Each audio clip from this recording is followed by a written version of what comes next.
Mais... T'as changé, toi? Aujourd'hui, on va commencer à parler d'identité personnelle et donc de John Locke et de téléporteurs à la Star Trek. Ça va de soi. Je suis très différent de ce que j'étais il y a 10 ans ou 20 ans. Mais suis-je quelqu'un d'autre? Non, quand même pas. Mes convictions, mon caractère et même mes souvenirs ont beau avoir beaucoup changé à travers le temps, ce qui n'a pas changé, c'est que je suis moi, pour ainsi dire. Tous ces changements sont arrivés au même moi. Je suis toujours la même personne, et c'est pourquoi on peut me tenir pour responsable d'une action que j'ai commise même il y a 10 ans. Mais qu'est-ce exactement que ce moi qui dure à travers le temps? En quoi suis-je la même personne qu'hier et la même que demain? Question en apparence toute simple et qui, comme toute bonne question en philosophie, va nous plonger dans un abîme de perplexité. Et ceci pour au moins 2 épisodes.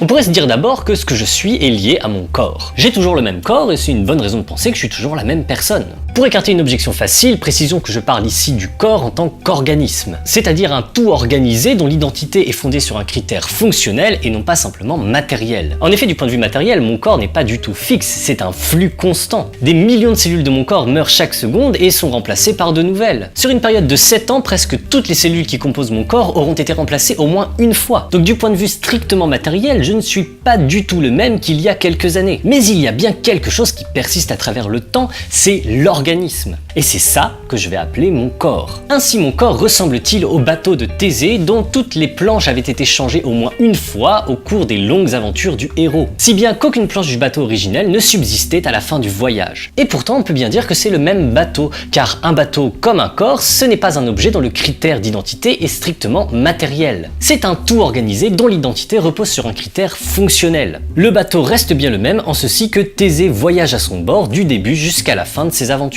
L'objet accomplit donc toujours la même fonction, quoique sa matière ait changé. Et notre corps, c'est à peu près la même chose. Donc voilà, première réponse un peu naïve, quoique pas si simple, à la question de l'identité personnelle, c'est la continuité de mon corps en tant qu'organisme, qui fait que je reste le même à travers le temps. Je perds et je gagne des cellules, certes, mais il y a bien une continuité dans le fonctionnement de mon organisme, et je suis cet organisme. Ben voilà, question simple, réponse simple. J'aime bien qu'on est un peu efficace comme ça là. Sauf que, hier j'étais sur la planète Vulcain pour aller voir un vieil ami. J'y suis allé en vaisseau, c'est-à-dire que j'ai concrètement transporté mon corps depuis la Terre jusque sur Vulcain. Mais c'est assez long et comme j'étais très pressé de rentrer chez moi, pour le retour j'ai pris un téléporteur qui, de Vulcain, m'a téléporté directement sur Terre dans ma chambre. C'est très pratique. N'importe quoi. Oui, de toute évidence, c'est une expérience de pensée déguisée en anecdote. Ouais, surtout je vois pas pourquoi tu connaîtrais Spock, c'est une star.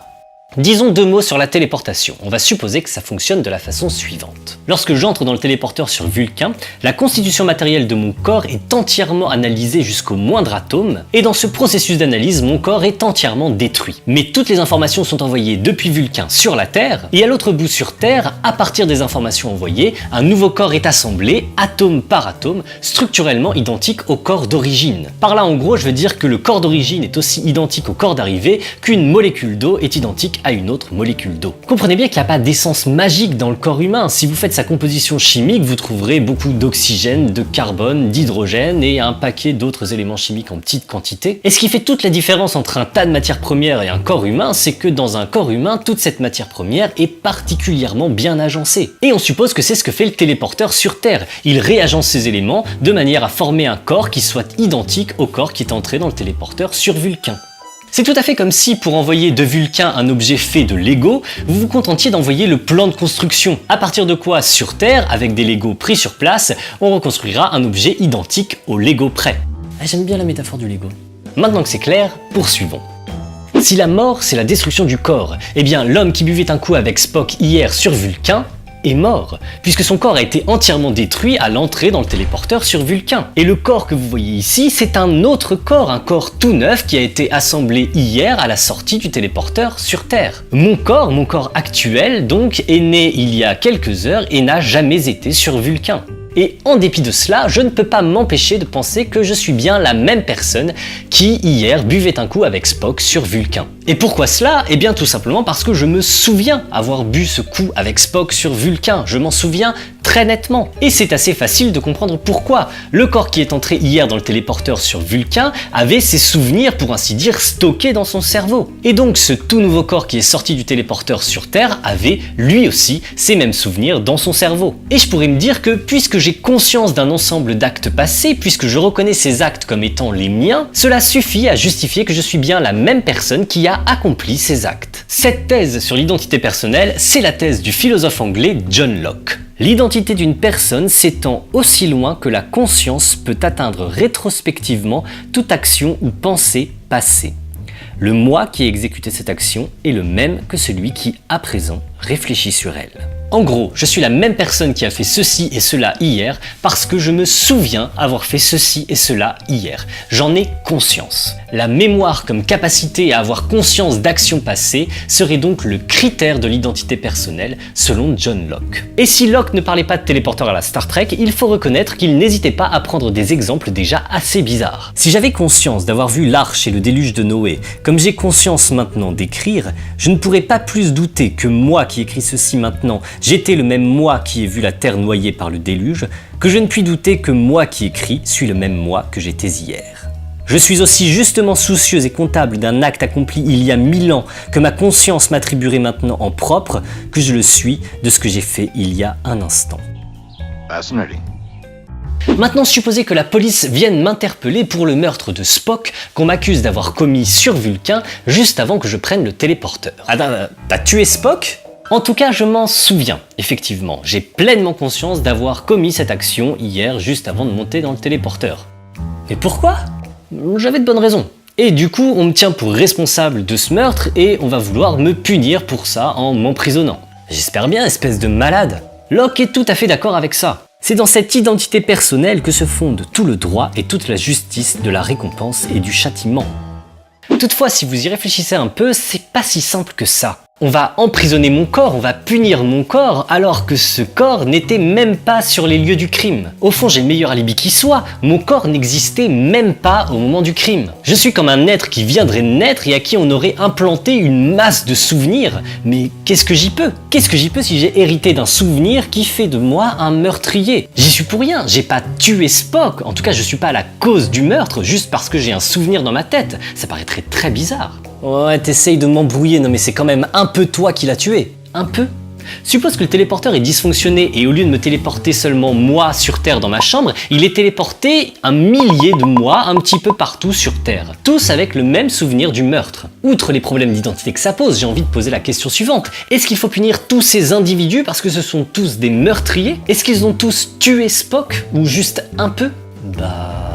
Ou mieux encore, suppose que le téléporteur est dysfonctionné et que le moi arrivé sur Terre a perdu le souvenir du meurtre. Mais qu'un autre dysfonctionnement a fait que toi, pour je ne sais quelle raison, tu t'es réveillé ce matin avec le souvenir du meurtre. Qui faut-il punir du coup ? Toi qui t'en souviens ou moi qui n'en sais rien ? Qui a tué Spock ?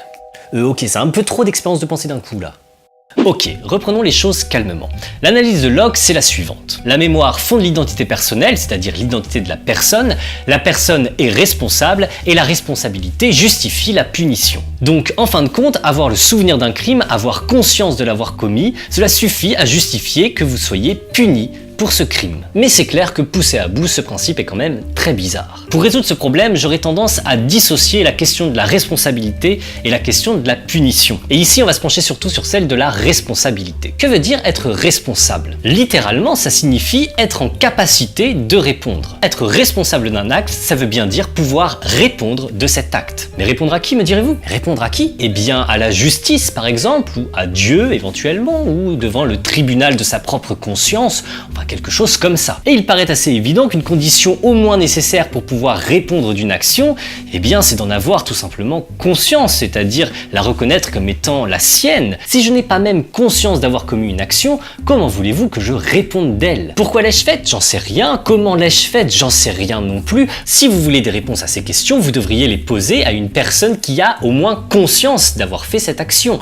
s'il y a une telle personne. Donc dans une situation où j'ai tué Spock, mais où le souvenir de ce crime et de tout ce qui l'entoure est retiré de mon cerveau et implanté dans le tien, il ne me paraît pas si difficile d'accepter l'idée que ce ne serait pas à moi mais bien à toi de répondre de cet acte. Mais c'est dégueulasse, j'ai rien fait moi. Mais tu te souviens d'avoir fait, tu te souviens d'avoir tué Spock, tu t'en souviens comme une de tes propres actions, donc tu serais tout à fait capable de confesser ce meurtre. Pour cette raison, ce serait bien à toi d'en répondre, tu es tout à fait responsable dans cette situation. Par contre, je suis tout à fait d'accord que te punir pour cela serait tout à fait injuste, mais c'est une autre question, la punition. Oui bon, si c'est ça, je veux bien répondre à la police, mais c'est quand même toi qu'on devrait punir à la fin. Au fond, je fais que confesser ton crime.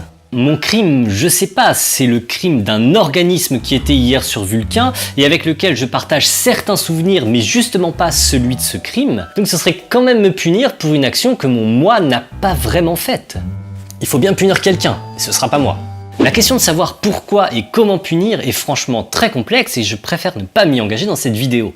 Ce qui sans doute nous trouble aussi, c'est que bien souvent on utilise l'expression être responsable de comme une sorte de synonyme de être cause de. De fait, en général, lorsque je suis responsable d'une action, je suis aussi la cause de cette action, ou tout au moins j'ai l'illusion de l'être. Mais ce n'est pas nécessairement le cas. Dans mon scénario où on t'a implanté le souvenir du meurtre de Spock, tu n'es pas la cause du meurtre de Spock en aucun sens, et pourtant tu peux en répondre. En somme, j'essaye de défendre qu'être responsable d'un acte renvoie seulement à un certain état psychologique de l'individu vis-à-vis de cet acte. Ceci me permet ainsi de répondre à la question que j'avais laissée en suspens à la fin de ma précédente vidéo. Pourquoi nier le libre arbitre ne revient pas à nier toute responsabilité dans nos actions? Pour être responsable de mes actes, je n'ai pas le moins du monde besoin de supposer en moi une liberté métaphysique. La conscience que j'ai de certains actes, le fait que je les reconnaisse comme étant les miens, cela suffit pour me donner la capacité d'en répondre. Je suis responsable parce que j'agis consciemment. Voilà tout. Bah c'est l'homme qui est rentré dans le téléporteur, mais la question c'est de savoir qui en est ressorti.